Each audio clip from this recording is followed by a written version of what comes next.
Now, in the first few verses of chapter 1, James talks about suffering, the kind of suffering that affects all Christians from time to time. James refers to it as tests, because they test our commitment to Jesus and they test our readiness to trust Him when life ambushes us with events that we didn't see coming and which are painful.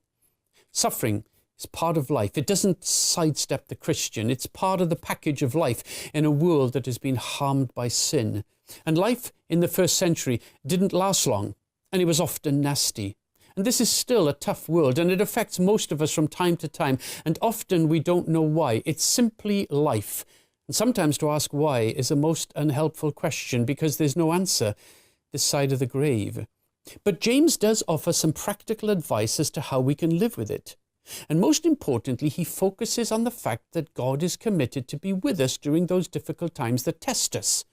And James also reminds us that God wants us to talk to Him about our struggles, while at the same time He promises to support us through every moment.